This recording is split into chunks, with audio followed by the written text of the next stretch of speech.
Paalala po muli sa mga motorista kapag maulan ang panahon ay tiyak madulas ang kalsada. Kaugnay nito isang truck ang naaksidente sa Mindanao Avenue sa Quezon City kaninang madaling araw. Nagkalat tuloy sa kalsada ang mahigit 2,000 case ng beer na karga ng truck. Balita hatid ni Oscar Oida. Malamang tanghaliin ng gising ang ilan sa mga ito matapos umunong pagpiestahan ng mga case ng beer na tumapon sa bahagi ito ng Mindanao Avenue sa Quezon City.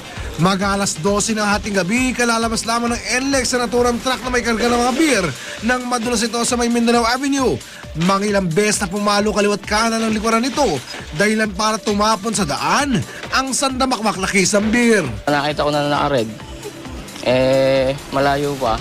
Pumireno na ako.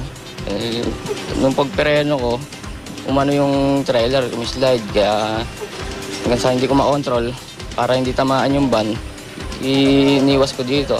Ang mga bystander, dali-dali umunong tumakbo sa aksidenteng truck.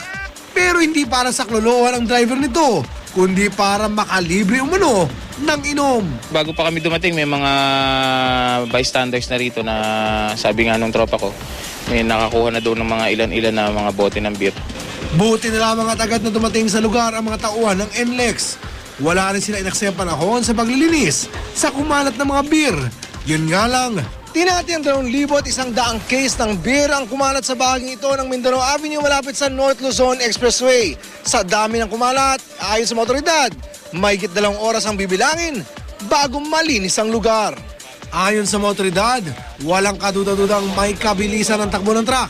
Dahilan para dumulas ito sa nooy basang daan, bunsod ng tuloy-tuloy na pag-ulan. Kung tatakbo ka ng mga around 50 kph tapos biglang preno ang gagawin mo, may possibility na mangyari yun dahil tulad yan, loaded siya. Ang momentum ng sasakyan, yung mass, masyadong mabigat kaya talagang mahirap pahintuin ng biglaan yun. Bukod sa mga nasayang na kisang beer, pananagutan din ng driver ang inararo nitong stoplight at iba pang traffic sign. Oscar Oida, GMA News.